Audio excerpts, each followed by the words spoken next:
The chandelier above the dining room spills golden light across the table, glinting off the crystal wine glasses and the polished silverware that clinks too loudly in my ears. My hands clench under the tablecloth, hidden from view, but my voice stays steady as I look at Michael. My father, across the spread of roasted lamb and untouched asparagus.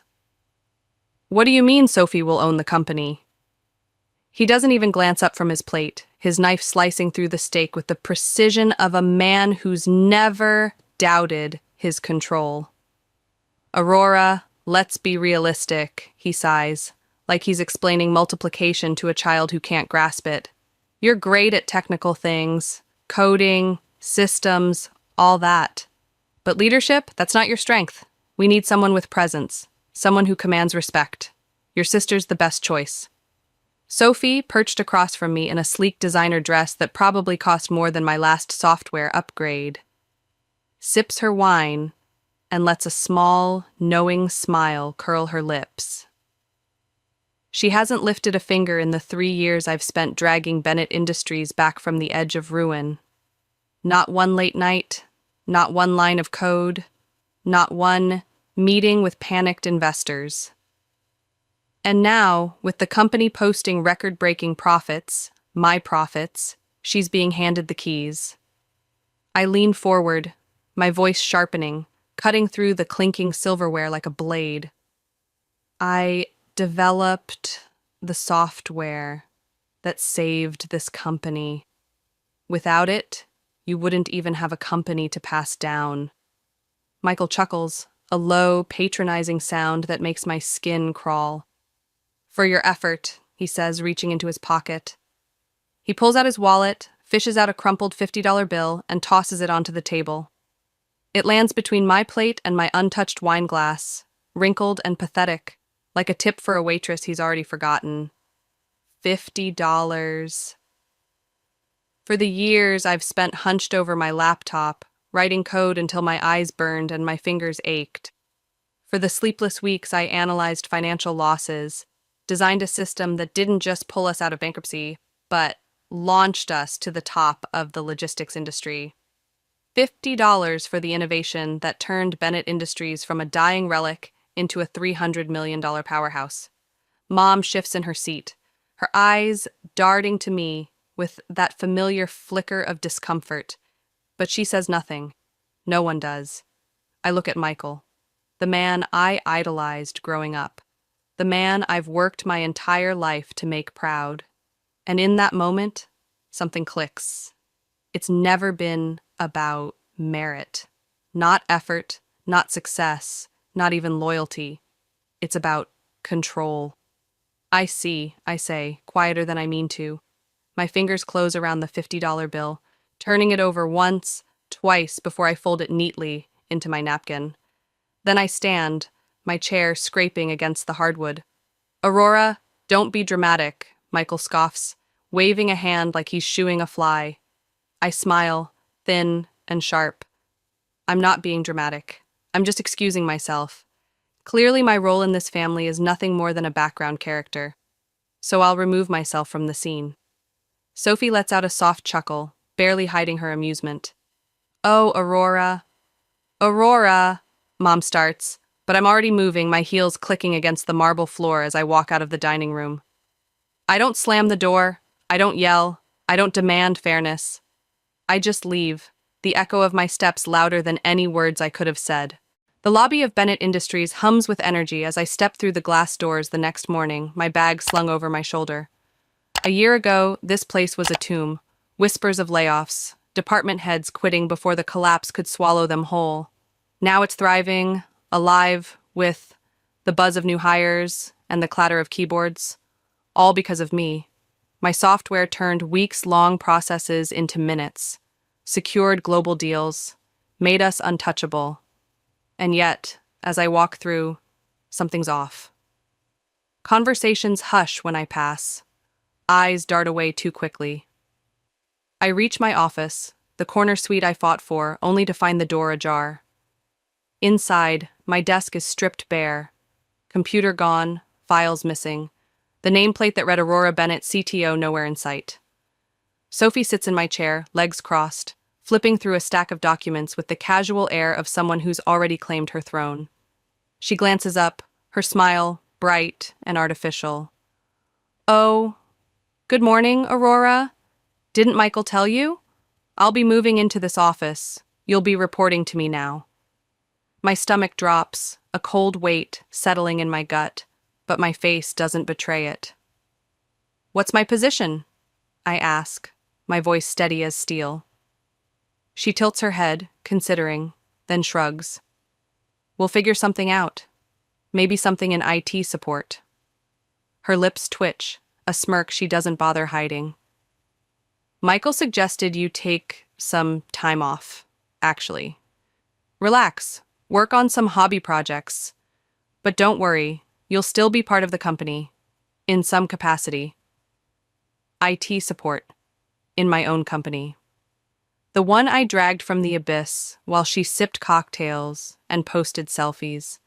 My heartbeat hammers in my ears, but I don't flinch. I take a slow breath, let it steady me. They want me out, after every sacrifice, every late night, every solution I bled for. They're discarding me like a used tool. Like I'm worth that crumpled $50 bill still folded in my purse. I stare at her, then at the Bennett Industries logo etched into the glass walls beyond the door. A name that once meant family, legacy, pride. Now, it's just betrayal. "Understood," I say, my tone flat, final. Sophie's smirk widens, but I don't give her the satisfaction of a fight. I turn and walk out, my heels clicking against the tile, the sound sharp and deliberate. The elevator doors slide shut behind me, and as they do, a single thought burns in my mind. They think they've won. They think I'll disappear quietly. They have no idea what's coming next. The farthest corner of the building is a graveyard of mismatched desks and flickering fluorescent lights. My new station, a tiny scratch table shoved between two interns who don't even know my name. I sit there the next morning, my laptop open, watching the chaos unfold across the office. Sophie's in charge now, and it shows. She sweeps through in her heels and tailored blazer, dismissing department heads who try to advise her, replacing them with her friends, people whose only qualification is a shared taste in overpriced wine. The company isn't just vulnerable, it's teetering. My software's still running things, but she's making decisions on gut instinct, no data, no strategy. Clients are starting to ask questions. Employees exchange nervous glances. I see it all from my little exile, my pulse steady, my hands still. They've pushed me to the edges, thinking I'd fade into the background, a ghost of the CTO I used to be. But I don't argue. I don't storm her office or demand my place back. I watch. And in less than a week, I know exactly what's happening. Sophie's in over her head, drowning in a role she can't handle, and Michael's too proud to see it. The empire I built is cracking under their weight. I close my laptop, lean back in the creaky chair, and let a small, cold smile tug at my lips. They think they've buried me. They think I'll sit here, grateful for scraps. Maybe even beg to stay. They're wrong. I won't fight from this corner. I'll build something bigger, something they can't touch. Watch me. The coffee shop across the street from Bennett Industries is a dim refuge, its air thick with the scent of roasted beans and the hiss of steam from the espresso machine. I sit in a corner booth, the evening light fading outside, my fingers tracing the edge of a folder I've been guarding like a secret weapon. The door jingles, and Ethan Carter steps in first, 42, sharp-eyed, the ex-CFO who balanced our books when they were drowning in red. Olivia Hayes follows, 34, her data analyst mind, already worrying behind her calm exterior. Then Ryan Patel, 31, my coding partner from those 3 a.m. nights when caffeine was our lifeline. They've all resigned in the past month, and I know why. They saw the same cracks I did. I slide the folder across the table as they settle in, their mugs clinking against the wood. "We're building something new," I say simply, my voice low but firm. Ethan leans forward, his expression serious. the lines on his face deepening. What's the play here? I tap the folder, letting the weight of my next words settle. I've got the software, the newest version, the one with the advanced features. They don't own it. I never uploaded it to their servers. Olivia's eyes narrow, calculating, while Ryan grins, already seeing the code in his head. Ethan exhales, a slow, impressed sound. You're saying it's yours, completely. I nod, my pulse steady, a steel edge creeping into my tone. Bennett Industries has the old system. This one's better, faster, stronger, and it's ours. They don't hesitate. No questions, no doubts. They're in, just like that, because they know what I know. Sophie and Michael overlooked the one thing that could have saved them. I lean back, the folder open between us, pages of specs and plans glowing under the dim light. We start now, I say, and it's not a request, it's a command. The coffee shop fades into the background as we talk, voices low, plans forming. They think they've buried me, but I'm not just clawing out of the grave. I'm building an empire. My apartment is a war zone of papers and glowing screens, the city lights spilling through the window as I hunch over my laptop, refining the software alone. It's been a month since the coffee shop, a month of silence and late nights, my fingers flying across the keys to make it perfect. The code's mine, every line, every upgrade, and it's a beast now, outpacing anything Bennett Industries ever had. I don't sleep much, but I don't need to. The $50 bill sits framed on my desk, a crumpled reminder of why I'm doing this. I pitch it the next week, not to Michael or Sophie, but to their competitors. I walk into sleek boardrooms, my heels clicking on polished floors, my voice steady as I demo the system. Processes that took days, now done in seconds. Profits projected to soar. 3 offers come within weeks, each one hungrier than the last. By the end of the month, I sign a deal. $50 million, cash up front, exclusive rights to a logistics giant that once begged Bennett for scraps. I sit back in my chair that night, the contract inked and drying, the city sprawling below me. My phone buzzes. Ethan, confirming the funds hit our account. Olivia's already mapping client expansions. Ryan's tweaking the rollout. We're not just a team, we're a machine, and I'm the engine. The $50 bill stares at me from its frame, and I smile, cold and quiet. Michael thought I was worth that much. Sophie thought I'd fade into IT support. They were wrong. I'm not just competing with Bennett Industries anymore. I'm about to destroy them. The thought settles in my chest, not as anger, but as certainty. I close my laptop, the screens glow, fading, and let the silence wrap around me. This is just the beginning. I don't need to step foot in Bennett Industries to know it's unraveling. I see it from the outside, my new office, a vantage point across the city. The first sign comes quietly. A client that's been loyal to Michael for a decade pulls their contract.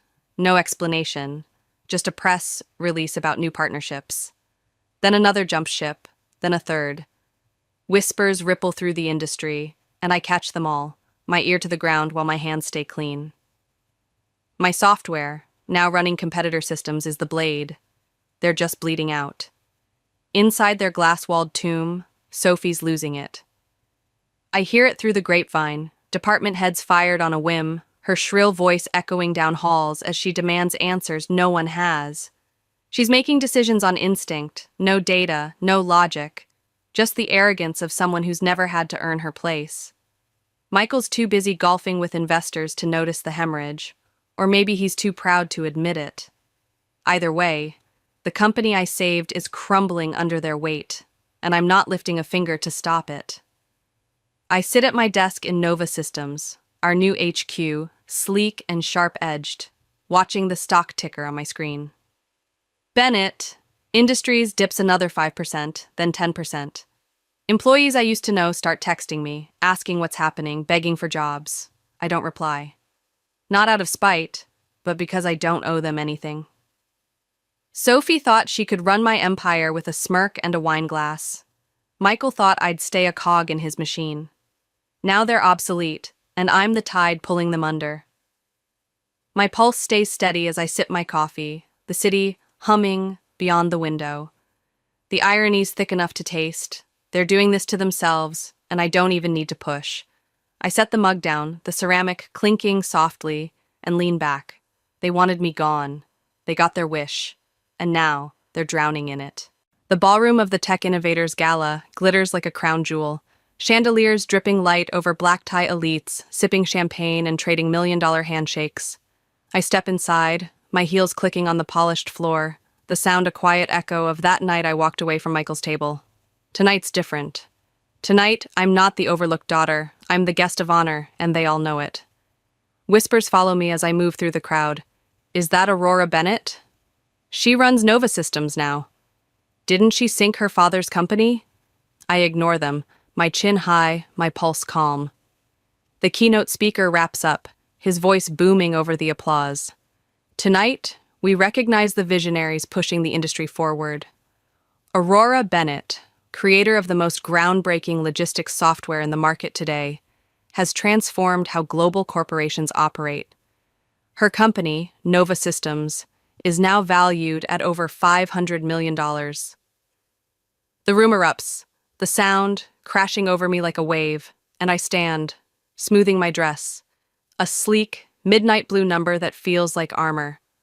I walk to the stage, the spotlight hot on my skin, and take the mic.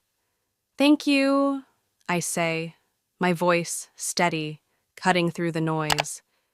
This isn't about me. It's about what's possible when you build something real. Nova Systems isn't a fluke. It's proof that merit matters. The applause swells again, but my eyes drift to the back of the room. There they are, Michael and Sophie, tucked in a shadowed corner, their faces pale and drawn. Bennett Industries is weeks from bankruptcy, and they know it. Michael's shoulders slump, the commanding patriarch reduced to a ghost. Sophie clutches her champagne glass like it's a lifeline, her smirk long gone. I lock eyes with them, and for a moment, the room fades, just me and the family that threw me away. I smile, not out of spite, not out of revenge, but because I've won on my own terms. The $50 bill flashes in my mind, that crumpled insult, and I let the memory fuel me as I step off the stage, the crowd parting like I'm royalty. I don't gloat. I don't need to. The numbers speak for me. $500 million, 48% market share, and climbing.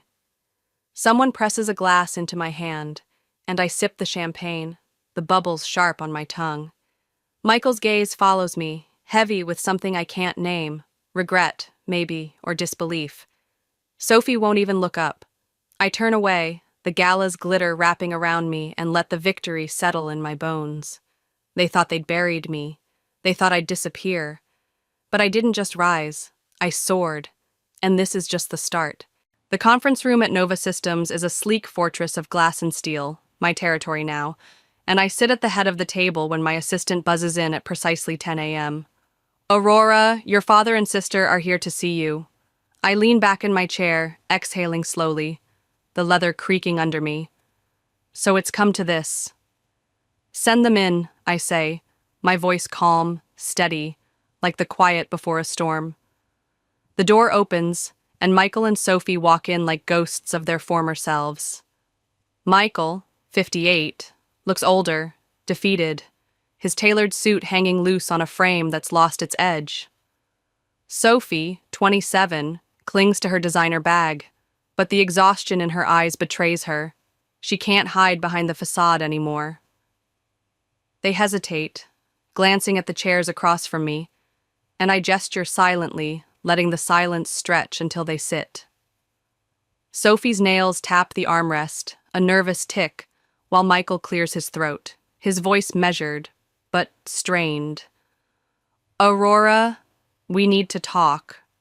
I tilt my head, resting my arms on the desk, my gaze unwavering. And what exactly are you asking me to do? He leans forward, clasping his hands like he's still the one in charge. We've had our differences, but at the end of the day, we're family. Bennett Industries is struggling. We need your help. There it is, the plea I've waited for, the crack in his armor.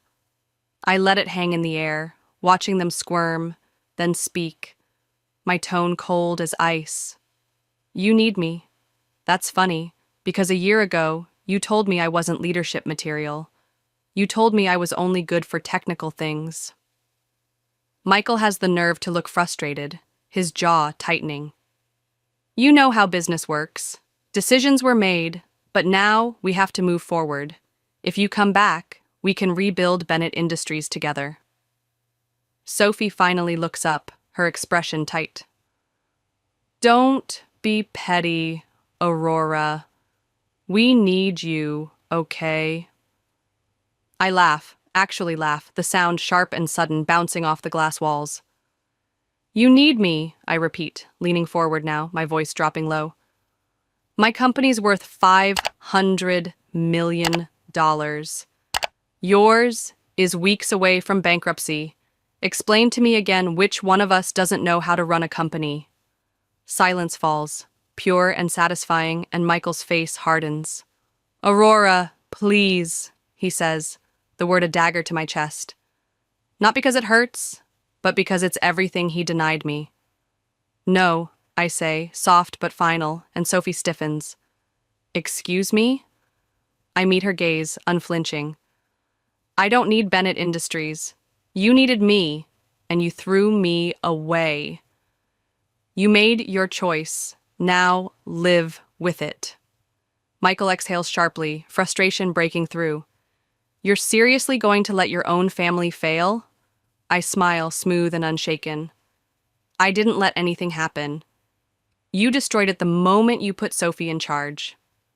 She pushes back from her chair, standing abruptly, her face red. You're just bitter. You've always been jealous of me.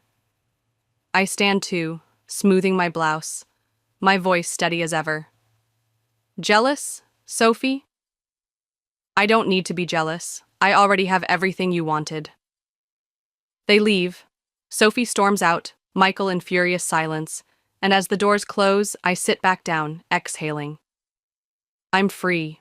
3 days later, the news breaks like a thunderclap across the industry. Bennett Industries declares bankruptcy. It's everywhere. Business magazines, online forums, national headlines screaming former giant collapses overnight, and poor leadership sinks $300 million company. Every article credits me for its brief survival, pointing out the obvious. My software was the lifeline, and once I was gone, it was only a matter of time. I'm in a meeting when my assistant, Claire, knocks on my office door, her voice hushed. Aurora, you might want to see this. She hands me a printed document, and I scan it, my lips curving into a small smirk. Bennett Industries is being liquidated. Everything up for sale, the headquarters, the assets, even the Bennett name itself. Michael overleveraged it, took out desperate loans, and now the banks are seizing it all. I could buy it, every last piece, and the poetic justice is almost too perfect. That night, in my penthouse overlooking the city, I think it over, the $50 bill flashing in my mind. That crumpled insult from a year ago. My decision crystallizes, sharp and clear. I don't go through a firm or a proxy. I call the bankruptcy attorney myself the next morning.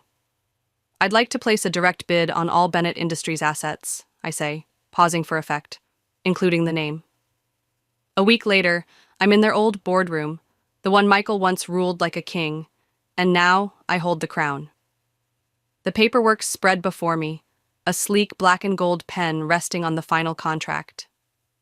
Michael and Sophie sit across, ashen-faced, watching as I pick up the pen. I still can't believe you're doing this, Sophie mutters, her voice shaking. I raise an eyebrow, calm as ever. Doing what? Buying a failed company? Acquiring a name that no longer holds value? She scowls, but Michael cuts in, his tone sharp. Aurora, just sign the damn papers. I pause, then slide them back across the table. He blinks, confused, as I point to a clause. I'm dissolving Bennett Industries, I say simply.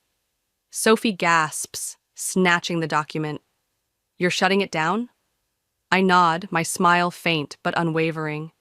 Yes, all rights to the Bennett name, patents, everything. It's absorbed by Nova Systems and retired. Permanently. Michael's jaw clenches. You're doing this to get back at us. I lean forward, my voice steady. Number, I'm doing this because some things deserve to die.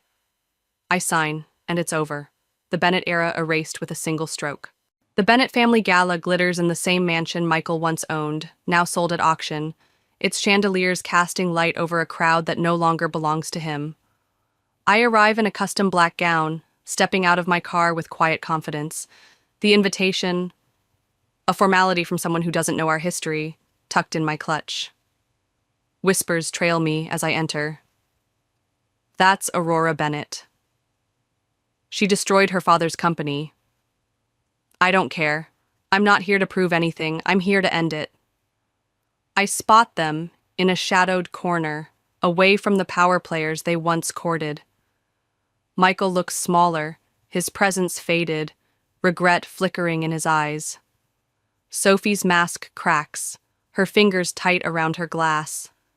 I walk toward them, my heels clicking, and they stiffen as I stop. Aurora, Michael says, his voice quieter than I've ever heard. I tilt my head. Michael. He sighs, resigned. I suppose this is where you gloat? I smile slightly, setting my drink on a tray. No, Michael. This is where I say goodbye. Sophie blinks. What? I step closer, my tone soft but firm. I spent years trying to earn your approval, proving I was good enough. I don't need that anymore. I turn to Sophie, her face tightening. And I don't hate you. I just pity you. I built my own power. You never will. They're speechless as I walk away, the gala fading behind me. I step into my car, the city ahead, and smile. This isn't the end, it's my beginning. The doors swing open, and I step into the grand ballroom, heels clicking against polished marble. Crystal chandeliers dangle above, casting golden reflections over silk-draped tables. Polished silverware gleams under dimmed lights, and champagne flutes clink in delicate toasts. Wealth screams from every corner, loud and unapologetic. My sleek black gown hugs my frame, a second skin, every curve a weapon. Hair swept into an elegant updo, I'm not the girl they remember. I'm Eleanor Davis, 34, and tonight, I'm a storm walking into their perfect little world. The air shifts as I move forward. Heads turn, some curious, some hostile, all dripping with the arrogance of money. I let my gaze sweep the room, slow, deliberate, tasting the tension. 16 years ago, they threw me out like trash, a stain they scrubbed from their pristine lives. My mother, Patricia, thought I'd fade into nothing. My father, Richard, assumed I'd break. My sister Lauren laughed as the door slammed shut. They thought I'd vanish, a ghost erased from their story. But here I am, uninvited, untouchable, and they don't know what I've built. They don't know I'm about to burn their world down. I spot them near the center, a tableau of privilege. Patricia stands rigid, her manicured nails clutching a champagne glass, cold as ever. Richard pretends to laugh at some guest's joke, but his jaw twitches. He sees me, even if he won't admit it. And Lauren, the golden child, glows in her designer gown, arm looped through her fiancé marks. She's the bride, the star, the one they always chose. Good. Let her shine. It'll make the fall so much sweeter. The murmurs start, a ripple through the crowd. Someone whispers my name, Eleanor Davis, like it's a curse. Patricia's head snaps up, her eyes locking onto me, and the contempt is instant, unmistakable. What is that useless girl doing here? She's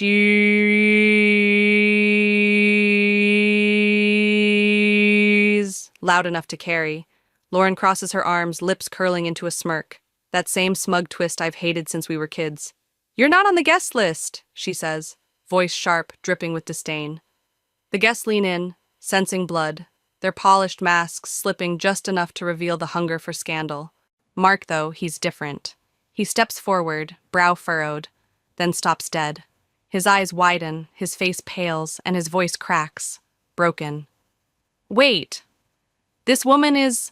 He doesn't finish. He can't. I smile, slow and deliberate, letting the silence stretch. The room holds its breath, and I feel it. The power, the weight of their ignorance. They don't know who I am now. They don't know what's coming. And that makes this moment delicious. The memory hits like a fist, sharp and cold. I'm 18 again, standing on their doorstep, breath fogging in the night air. The chill seeps into my bones, every exhale a jagged ache. My fingers are numb, clutching a duffel with everything I own. $17.28 in my pocket, not even enough for a bus ticket. Above me, the house looms, warm light spilling from the windows, but the door is shut, locked tight. Richard stands in the frame, arms crossed, his face unreadable. A wall of indifference. Patricia doesn't even look at me. She's inside, her voice cutting through the wood like a blade. A waste of time, a waste of money, she says, each word a nail in the coffin of my existence. We've done enough for you. Lauren's there too, leaning against the banister, smirking like it's a game she's already won. Bye, Eleanor, she mouths, silent, gleeful. Then the door slams, the sound echoing in my skull, final. I don't move, not at first. My breath hangs in the air, visible, fragile. I wait. For what? For them to change their minds? For a crack in their armor? Nothing comes, just the cold, the dark, and the echo of their last command. Figure it out! My father's voice, clipped, dismissive. Figure it out. They didn't just abandon me that night. They erased me, wiped me from their perfect picture like I'd never existed. I turn away, the gravel crunching under my sneakers, each step heavier than the last. The street stretches ahead, empty, endless. No money, no safety net, just the clothes on my back and their words ringing in my ears. I'm alone, truly alone, and the ache isn't just the cold. It's the severing, the realization that I'm nothing to them. But even then, shivering in the dark, I feel it. A spark, buried deep. They think I'm broken. They're wrong. That night, I don't know how, but I swear it. I'll figure it out. And one day, I'll make them pay. Back in the ballroom, the golden light feels sharper now, like it's cutting through their lies. Mark's still frozen, his unfinished question hanging in the air. This woman is... I tilt my head, meeting his wide eyes, and murmur, "Do you really not know anything?" My voice is soft, deliberate, a blade wrapped in silk. His throat bobs as he swallows hard, and I see it, doubt flickering behind his polished exterior. Lauren steps forward, her smirk faltering just for a second before she recovers. "You're not supposed to be here," she snaps, loud enough to draw every eye in the room. Her tone's a whip, meant to sting, to remind me of my place. The guests lean closer, champagne forgotten, their whispers buzzing like flies. They smell blood, and I'm the one holding the knife. I don't flinch. I don't cower. I smile, letting it spread slow and dangerous. That's funny, I say, tilting my head, because I distinctly remember receiving an invitation. It's a lie, but it lands like a punch. Lauren's nostrils flare and Patricia shifts, her champagne glass trembling slightly. Richard's still pretending I'm invisible, but his jaw's tight, betraying him. Mark's staring at me now, confusion twisting into something heavier. Recognition, maybe fear. "Eleanor?" he says, barely a whisper, like he's testing the name. I step closer, heels clicking sharp against the marble, closing the distance. "Do you really not know anything?" I repeat, softer this time, watching his panic bloom. There's a beat of silence, then another, and the wedding, perfect, pristine, starts to crack at the seams. The crowd's hooked now, their murmurs rising, a tide of scandal lapping at the edges of the room. They expect me to beg, to grovel for their acceptance like the girl they threw away. They don't see it yet. The woman I've become, sharpened by years, patient as a predator. Lauren's glare burns, Patricia's contempt simmers, but I stand tall, untouchable. This isn't their story anymore. It's mine, and I'm just getting started. The ballroom hums with tension, a live wire ready to snap. Lauren's words still hang in the air, her smug, "You're not supposed to be here," lingering like a challenge. I feel their eyes, Patricia's glare slicing through me, Richard's twitching jaw betraying his feigned calm, Lauren's smirk daring me to break. They think they've won before I've even started, but they're wrong. I'm not alone anymore, and that's the first crack in their armor. A familiar warmth brushes my side. James steps forward, my husband, his tailored navy suit sharp against the golden haze of the room. His hand rests on the small of my back, subtle but solid, a claim they can't ignore. "Is there a problem here?" he asks, his voice polite but firm, cutting through the buzz of whispers. The crowd stills, heads tilting, sensing the shift. Lauren scoffs, rolling her eyes. "Who the hell are you?" she snaps, her tone dripping with condescension, as if he's some stray I dragged in, off the street. James doesn't blink. "Eleanor's husband," he says, calm, unyielding. The words drop like a guillotine, severing their smug certainty. Silence crashes over the room, heavy, suffocating. Lauren's fingers twitch, her smirk faltering. Patricia inhales sharply, her champagne glass trembling in her grip. Richard's head jerks up, finally meeting my gaze, and I see it, panic flickering behind his polished mask. They wanted me gone, forgotten, a shadow they could bury. Instead, I came back with armor, with James, my strength, my proof I'm not the helpless girl they discarded. I let the moment stretch, savoring their unease. They're realizing it now, piece by piece. I'm not just here to haunt them. I'm here to dismantle them. James's presence is my first move, a quiet declaration that I've built something they can't touch. Lauren recovers, forcing a laugh, but it's brittle, hollow. "Husband," she says, glancing at Mark, who's still pale, silent. "What, did you pay him to show up?" I smile, slow and sharp. "No need," I murmur. "He chose me." The air thickens, and I feel the power shift, tilting in my favor. This is just the beginning. The memory pulls me back, sharp as a blade. I'm 18, shivering in the alley behind a diner, the cold biting through my thin jacket. Heat from the kitchen vents curls around me, a lifeline against the night. I've got nowhere to go, no one to call, just $17.28, and the echo of their dismissal ringing in my ears. "Figure it out," Richard said, and I'm trying, curled up near the dumpsters, invisible to the world they thrive in. 3 days later, the owner catches me. Rita, sharp-eyed and gruff, doesn't call the cops. She tosses me a broom instead, her voice rough but steady.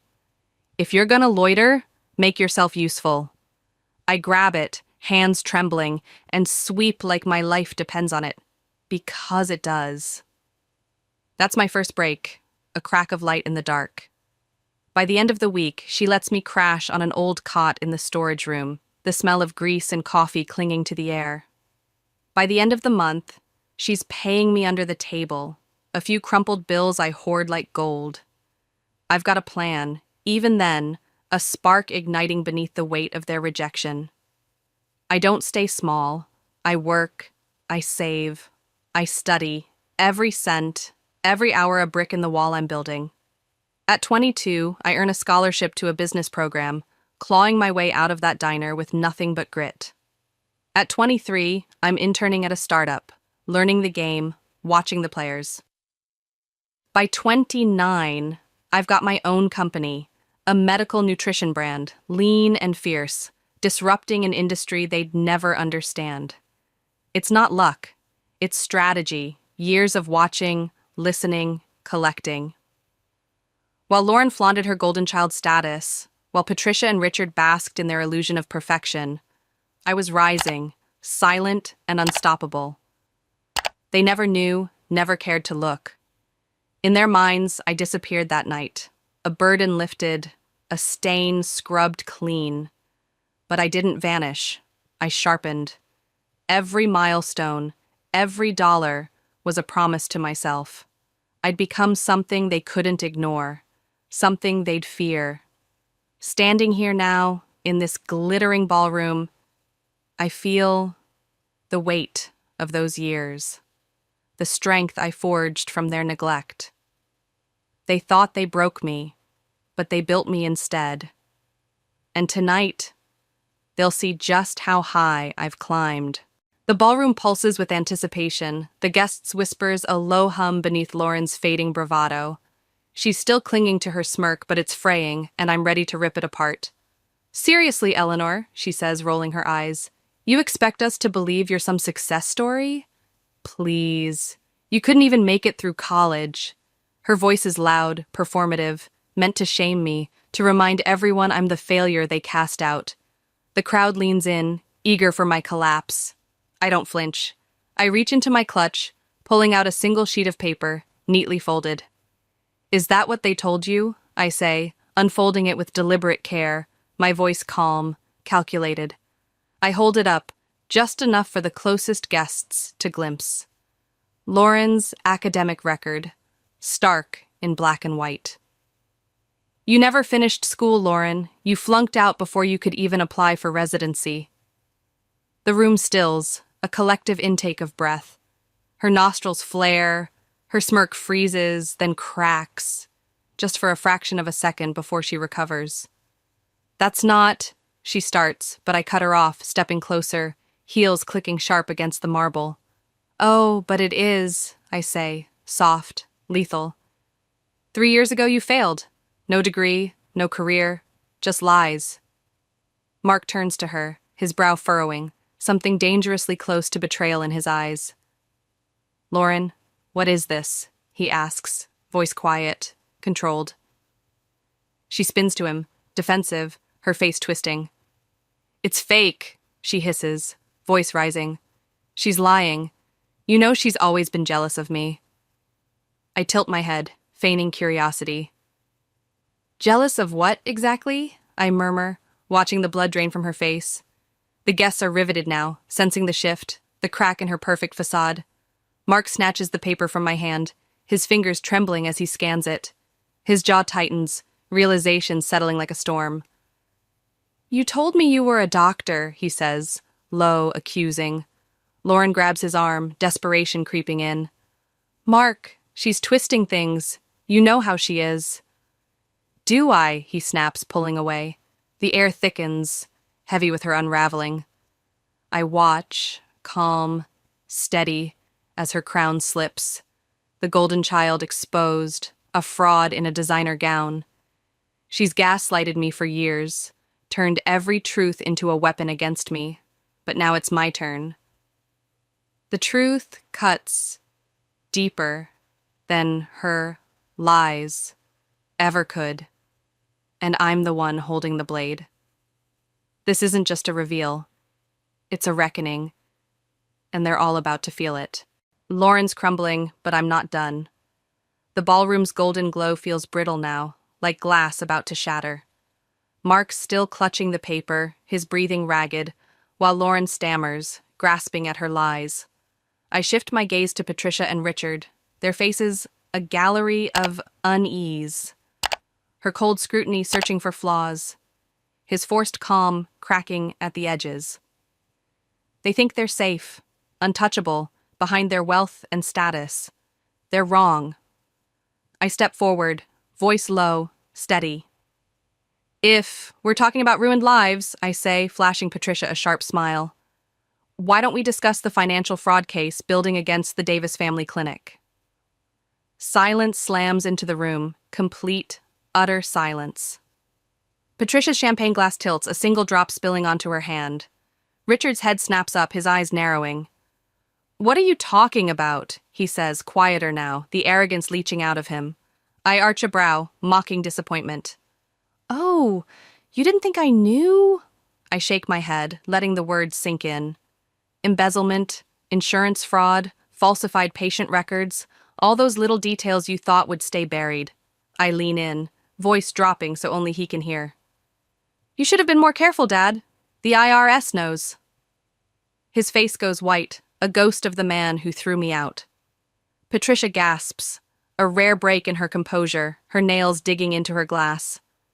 I straighten, turning to the crowd, my tone light, conversational. Funny thing about secrets, they don't stay secret forever. The guests murmur, scandalized, their polished masks slipping. Lauren's still frozen, Mark's betrayal hardening into something colder. But it's Richard who snaps. This is nonsense, he says, stepping forward, clinging to his authority. You've got nothing. I chuckle, a real, genuine sound, and pull a sleek black USB drive from my clutch. Nothing? I muse, twirling it between my fingers. Except, 16 years worth of evidence. Lauren's breath catches, Patricia stiffens, and Richard's confidence cracks wide open. Bank statements, I continue, watching their eyes widen. Emails, legal documents tying your precious clinic to multiple counts of fraud. I lift the drive slightly, letting it catch the light. Shall I go on? The shift is palpable, a predator's trap springing shut. They thought they'd won all those years ago, thought I'd disappear without a trace. But I didn't. I watched. I waited, collecting every shred they left behind. I've held this ammunition for years, not out of spite, but because they taught me patience, taught me to sharpen my blades in silence. Now, standing here, I see the panic setting in. Lauren gripping her flute too tight, Patricia shifting uncomfortably, Richard's hands clenching at his sides. They finally know I'm not the girl they threw away. I'm the reckoning they never saw coming, and this is just the beginning of their end. The ballroom's golden light dims, swallowed by the chaos I've unleashed. Lauren's lies are exposed, her academic record a dagger in Mark's trembling hands, but the USB drive in my fingers holds the real fire. Richard's voice still echoes, his desperate, "You've got nothing?" A hollow shield against what's coming. I step forward, twirling the drive, its sleek black surface glinting like a promise. The crowd watches, breathless, as the tension coils tighter, a spring about to snap. Go ahead, I say yo. Rinonokai sing Adakai Mark. My voice cool, steady. Plug it in, see for yourself. He hesitates, his eyes darting between me and Lauren, who's rigid now, her knuckles white around her champagne flute. He knows, deep down, he already knows, but doubt is a cruel thing, and I'm here to make it undeniable. With a sharp breath, he strides to the DJ booth, yanking the laptop from behind the sound system. Lauren lunges, her voice a shrill plea. Mark, stop! She shrieks, clawing at his arm, but it's too late. He jams the drive in, the screen flickering to life. The room holds its breath as he scrolls, his face hardening with every line. Bank statements, emails, proof of the clinic's fraud, Lauren's falsified credentials. His shoulders heave, his hands ball into fists. You lied to me, he says, cold, final, the words slicing through the air. Lauren flinches, stumbling back. No, I didn't, She stammers, but he rips away from her touch, his fury boiling over. You lied to me, he booms, loud enough to freeze the entire ballroom. Guests drop their polite facades, staring openly, scandalized gasps rippling through the crowd. I watch, calm, steady, as Lauren falls apart in real time. Her designer gown can't hide the mascara streaking down her face, her perfect world cracking under the weight of truth. Mark's breathing is ragged, his trust shattering with every scroll. You're not a doctor, he spits, pure venom in his voice. You're nothing. He hurls the laptop aside, the crash echoing like a gunshot, and storms toward the exit, leaving her sobbing in his wake. Patricia steps forward, her voice clipped. Mark, listen. But Richard cuts her off, snarling, Shut the hell up! For the first time, the patriarch freezes, his control slipping through his fingers. This isn't chaos. It's precision. 16 years in the making. Their lies are ash now, and I'm the flame, burning steady, relentless. The guests murmur, the air thick with their downfall. But I'm not done. Not yet. I've sprung the trap, and they're caught, writhing in the wreckage of their arrogance. The USB was just the spark. The inferno's still coming. The ballroom erupts, a symphony of whispers and gasps, but I stand still, savoring the wreckage. Mark's gone, his ring glinting on the floor where he hurled it, a discarded relic of Lauren's lies. She's on her knees now, sobbing, her makeup a smeared mask of defeat. Richard's face is ashen, Patricia's rigid, and I feel the weight of their stares, fear, finally, where contempt once lived. I'm not the girl they threw out anymore, and they know it. I turn to the crowd, my gaze landing on a well-dressed older man near the back. Dr. Harrison, the hospital director where Lauren claimed she worked. "Doctor! Harrison!" I call out, casual, deliberate. He stiffens, his polished demeanor cracking as eyes swivel to him. "You might be interested to know," I continue, voice light, "that one of your so-called medical professionals is a high school dropout with no qualifications." Murmurs spread like wildfire, guests connecting the dots. Dr. Harrison's face reddens, his glare cutting to Richard. "You told me she had her degree," he snaps, his voice tight with betrayal.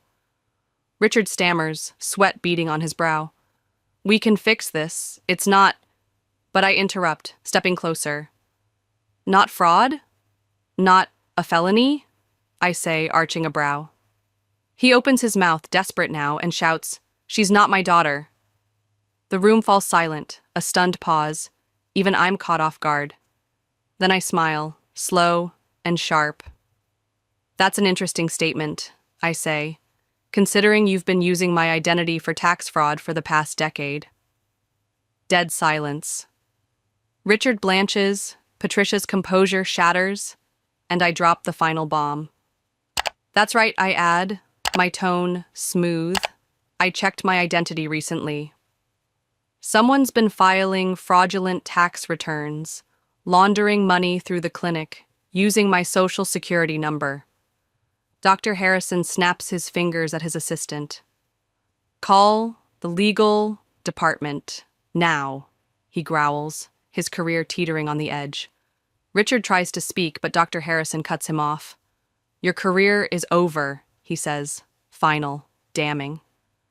Security moves in, the crowd buzzing with chaos, but I stand firm, watching their world collapse. Lauren wails, Patricia's silent, and Richard's a shell of the man he was. They thought they'd won 16 years ago, but now they're nothing, exposed, broken, mine to destroy. This is justice, and I've never felt stronger. The ballroom dissolves into chaos, security weaving through the crowd, guests inching away from the Davis family like frauds contagious. Lauren's still on the floor, her designer gown crumpled, her sobs a pitiful soundtrack to their ruin.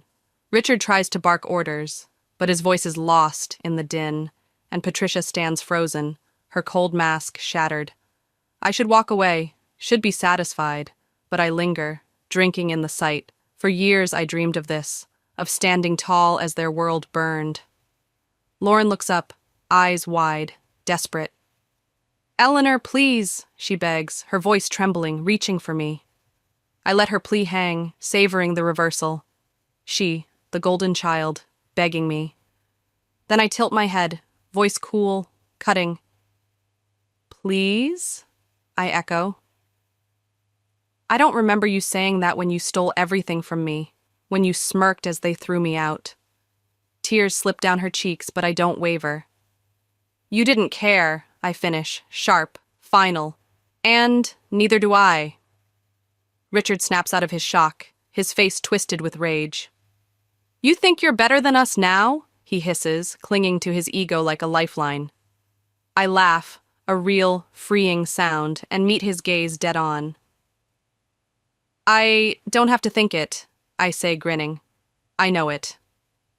His jaw tightens, but he's got nothing left. Security closes in, Doctor. Harrison's already on the phone with the IRS, and the guests turn away, abandoning the sinking ship. I turn my back, stepping over Mark's discarded ring, its glint a footnote in their ruin. James waits by the doors, his dark eyes steady, his fingers brushing mine, a quiet anchor. We step outside, the night crisp, the city humming beyond their wreckage. He glances at me, brow raised. So, he drawls. Cake? I blink, then laugh, deep and uninhibited. Yes, I say, still grinning. Let's get some cake. Tonight's not about them, it's about me, and I'm finally, completely free.